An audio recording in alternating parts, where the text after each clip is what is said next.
नमस्कार मित्रांनो, कसे आहात सगळे? बरे आहात ना? आज आपण बघूया ठरलं तर मग या मालिकेचा आजचा म्हणजेच 28 सप्टेंबरचा एपिसोड. एपिसोडच्या सुरुवातीला आपल्याला दाखवतात की तो कॉन्स्टेबल 20 वर्षापूर्वीच्या फाईल्स घेऊन चाललेला असतो आणि त्याच्या पायाला ठेच लागून त्या फाईल्स पडतात आणि त्यात प्रियाचा फोटो असलेला कागद दिसतो. अर्जुन तो कागद उचलणार तेवढ्यात तो कॉन्स्टेबल पटकन तो कागद उचलून तिकडून निघून जातो. पुढे आपल्याला दाखवतात की सायली अस्मितासाठी दूध आणून देते आणि ते दूध अस्मिता नाटक न करता पटकन पिऊन टाकते. अस्मिताचा मूड खूप छान असतो. तेव्हा सायली म्हणते, तुमच्या मैत्रिणीचा फोन आलेला ना, म्हणून तुमचा मूड एवढा छान आहे. त्यावर अस्मिता म्हणते, अगं हो, सानिका, माझ्या कॉलेजची मैत्रीण. तुझी कोणी मैत्रीण आहे का ग कॉलेजची वगैरे? त्यावर सायली म्हणते, अहो मी 11वीत असल्यापासून छोटे मोठे कामं करते, म्हणजे जॉब करते. 12वी झाल्यानंतर तर कॉलेजच सुटलो, कारण पूर्णपणे मी नोकरीच केली. आश्रम कसा चालवायचा हाच मोठा प्रश्न असायचा. त्यामुळे कसली मैत्री आणि कसलं काय. त्यावर अस्मिता म्हणते, माझी मैत्रीण होशील का ग? हे ऐकून सायलीला एकदम धक्काच बसतो.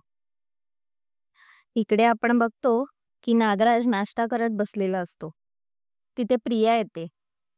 प्रिया म्हणते, काय हो नागराज काका, पार्टी बदललीत की काय? नाही, त्या दिवशी त्या अर्ध्या मेंदूला पण तुम्ही सांगत होतात, आपल्या तन्वीला आपण घरी घेऊया, ती बिचारी कुठे जाईल, लगेच माझ्या पार्टीत आलात. महिपत दादानी लात मारली वाटतं तुम्हाला पण. त्यावर नागराज म्हणतो, प्रिया बाळा, अगं महिपत आणि माझी मैत्री ना तुझा जन्म होण्याच्या आधीपासूनची आहे. आणि ही मैत्री जोपर्यंत आमच्यातलं कोण गतकत नाही ना तोपर्यंत संपणार नाही. त्याच्यामुळे असा विचार पण करू नकोस की मी तुझ्या पार्टीत आलोय. इकडे आपल्याला दाखवतात की सायली अस्मिताकडे येऊन एकदम उत्साहाने उभी राहते आणि म्हणते, अस्मिताताई, ज्या दिवशी तुम्ही मला नवीन कपडे घालून तयार केलत ना, त्या दिवशी मला असं वाटलं की मलाच एक नवीन मैत्रीण मिळाली आहे. आणि ती तिच्या हातातलं पिवळं गुलाब अस्मिताला देते आणि म्हणते, तुम्ही माझी खास मैत्रीण व्हाल का? हे बघून अस्मिताच्या डोळ्यात पाणी येतं आणि ती सायलीला एकदम घट्ट मिठी मारते. इकडे आपल्याला दाखवतात की इन्स्पेक्टर सावंत अर्जुनकडे आलेले असतात. ते अर्जुनला सांगतात की मी त्या इन्स्पेक्टर पाटीलला कामाला लावलं होतं, पण तुमच्या मिसेसच्या बद्दल काहीही इन्फॉर्मेशन आम्हाला त्या फाईल्समधून मिळालेली नाही. इकडे आपल्याला दाखवतात की महिपत तो पाटील कॉन्स्टेबलला टॉर्चर करत असतो. शेवटी तो कॉन्स्टेबल त्याला सांगतो की आम्हाला पुरावा मिळालाय आणि त्या फाईलमधला त्या मुलीचा फोटो दाखवतो, म्हणजेच तन्वीचा. तो सांगतो की तन्वीला लहान असताना तिने चोरी केली होती आणि त्या आरोपाखाली तिला पोलीस स्टेशनमध्ये कंप्लेंट केली होती. पण अशा लहान मुलांची जेव्हा कंप्लेंट करतात तेव्हा त्यांना बाल सुधारगृहामध्ये टाकतात. पण तिला तिकडे न्यायच्या आधीच तिकडून ती पळून गेली होती. त्यावर महिपत विचारतो, मग तिच्या आई वडिलांनी मिसिंग कंप्लेंट तर केली असेल ना, मग तिचे आई वडील तिला शोधत आले असतील ना? त्यावर तो पाटील म्हणतो की नाही साहेब, तिच्या आई वडिलांनी कंप्लेंट तर केली नाही, कारण मला तर कशात मिळालं नाही तिचं रेकॉर्ड आणि कोणी तिला शोधत पण नाही आलं. मग नागराज म्हणतो, आता एक काम कर, परत जा आणि परत पुन्हा सगळं शोधून काढ. कुठेतरी काहीतरी त्याच्याबद्दल कंप्लेंट असेलच. इकडे आपल्याला दाखवतात की अर्जुन म्हणतो, पण तिची काहीतरी मिसिंग कंप्लेंट तर आली असेलच ना? त्यावर इन्स्पेक्टर सावंत म्हणतात, अहो मिसिंग कंप्लेंट नाही आली आहे, आम्ही सगळं शोधून बघितलं. आता तुमच्या मिसेसच्या आईवडिलांना शोधण्याचे मार्ग सगळे संपलेत. इकडे आपण बघतो की अस्मिता प्रतापराव आणि कल्पनाला सांगत असते की सायली आणि अर्जुनला अजिबात एकांत मिळत नाही, तर आपण एक काम करूया, सायली आता बाजारात गेलीये आणि अर्जुनही कोर्टात गेलाय, तर ते लोक यायच्या आधी आपण कुठेतरी सगळे गायब होऊया. विमलही म्हणते, मी सुद्धा माझ्या बहिणीकडे जायचं म्हणते, म्हणजे त्या दोघांना घर खाली मिळेल.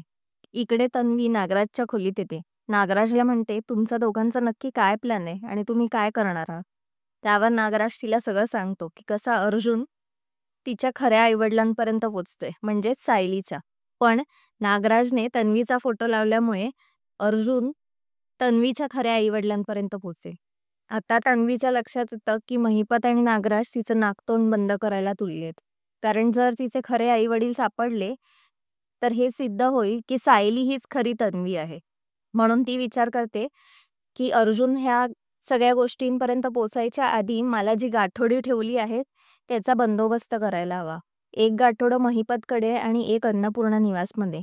ते गाठोडं पहिलं घेऊन यायला हवं. इकडे आपण बघतो की सायली घरी येते. ती बघते की घरात कोणच नसतं. ती विमलला विचारते की "काय हो, अजून बाबा आलेले नाहीयेत का?"